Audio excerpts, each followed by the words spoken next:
Hello students and welcome to the online teaching session.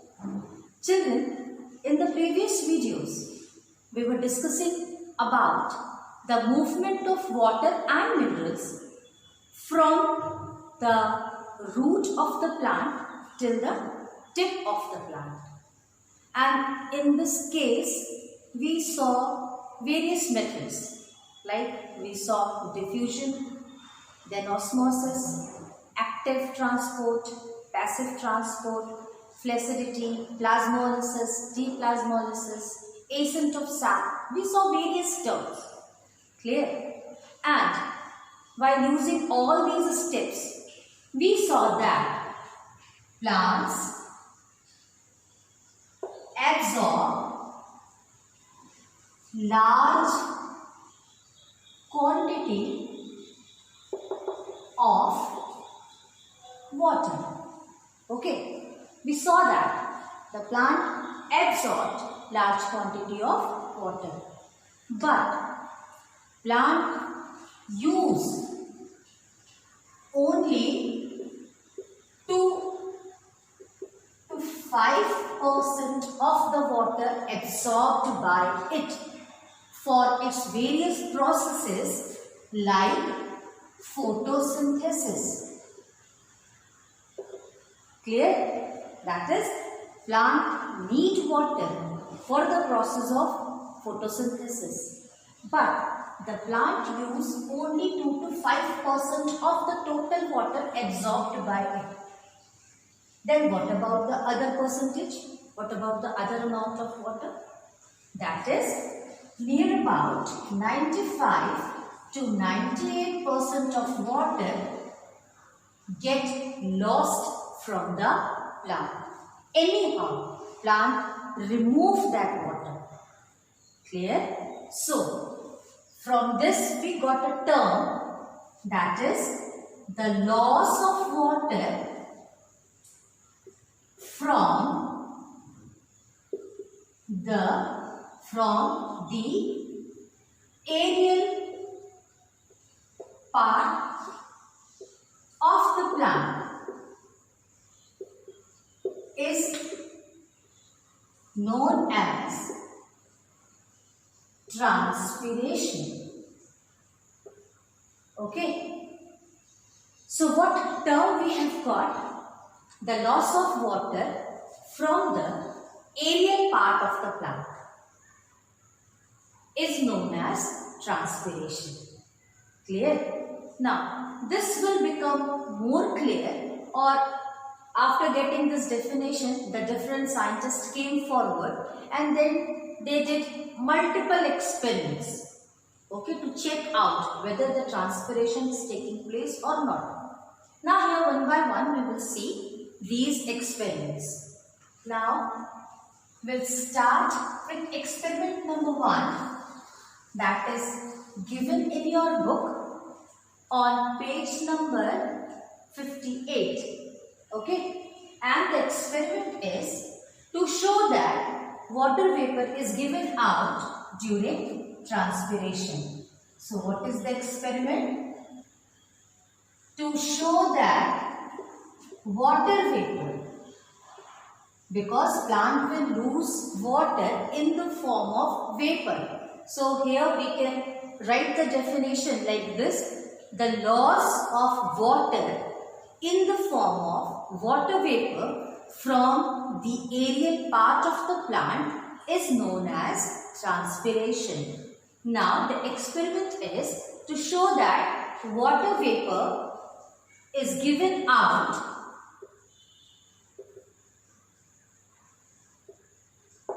during transpiration. Okay, now this is our experiment.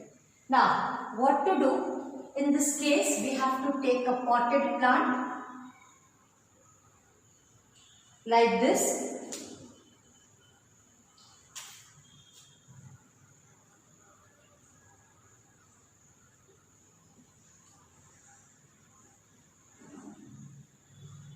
Now, we have to cover this potted plant with a poly bag.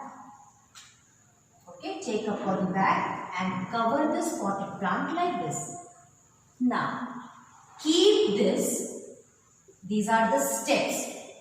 Keep this in the presence of sunlight for 2 to 3 hours.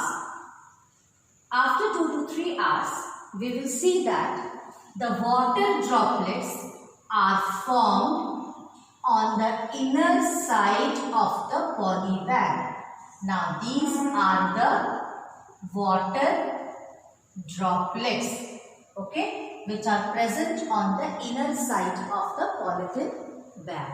So, from where the water has come on the poly bag? And the answer will be, our conclusion will be, that is, the water has lost from the aerial part of the plant, and because of that only there is a water droplets. So this experiment proves that water vapor is given out during transpiration. Okay. Now after this, children, we have one more activity.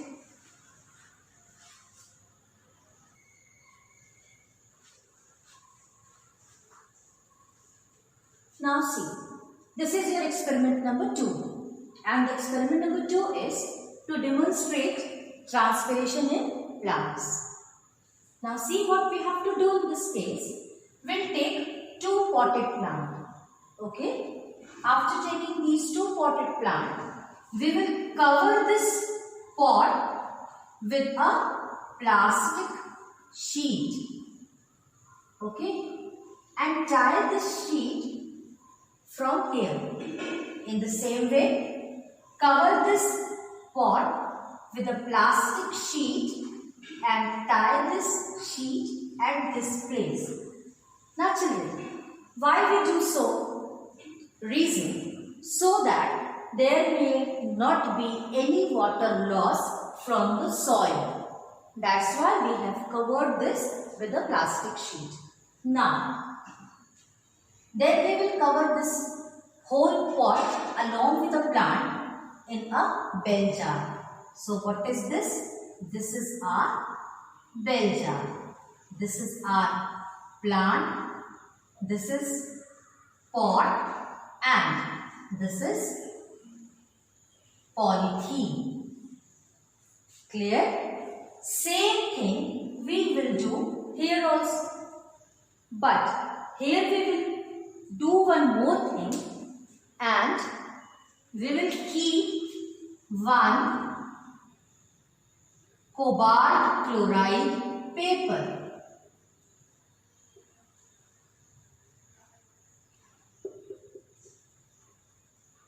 Okay, we will tie one cobalt chloride paper on the leaf.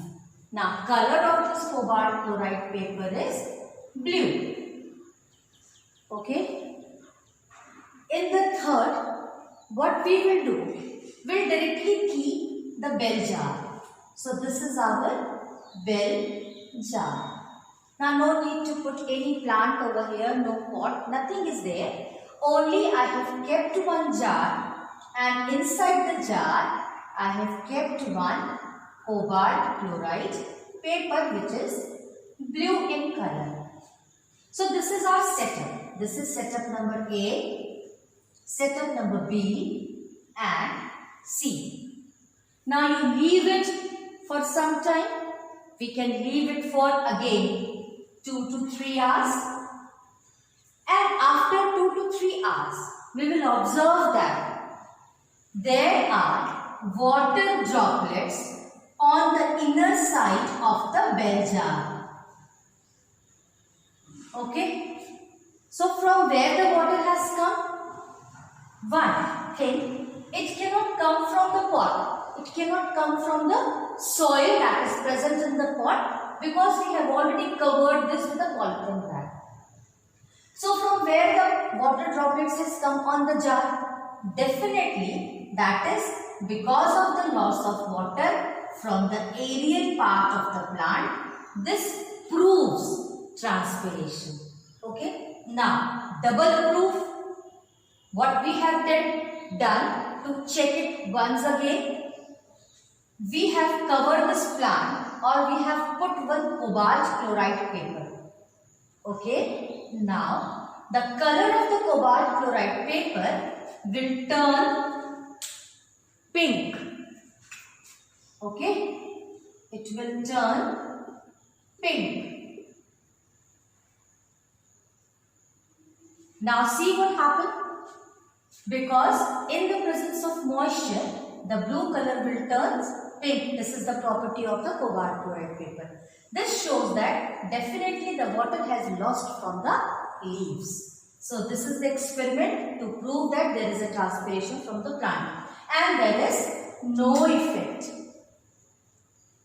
Okay. Now we have the next topic. And the topic is difference between evaporation and transpiration. Now see,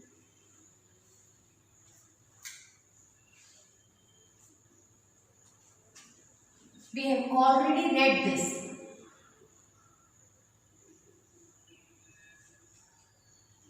And transpiration. Okay. In case of evaporation, that is the loss of water occurs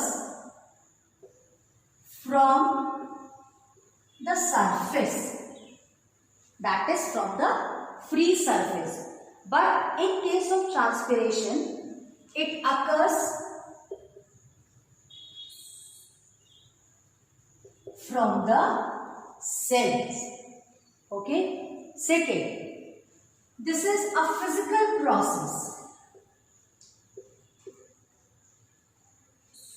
but this is physiological process. Next, this involves or it occurs in non-living objects.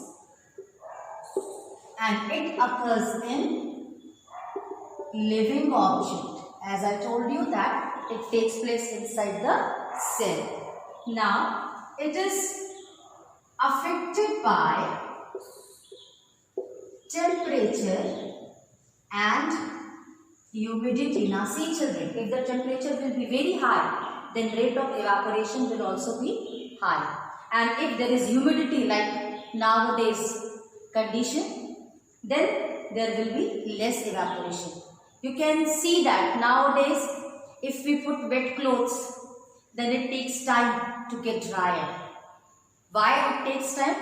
Because there is less evaporation in the presence of humidity. And the meaning of humidity is water vapor already present in the atmosphere. And if our atmosphere, if our environment already contains water in the form of vapor, then definitely there will be less loss of water from the other water bodies. So, if maximum humidity, then less evaporation. And if high temperature, then high evaporation. Now, in case of transpiration, it is regulated by concentration of CO2 and pH. And the last, it is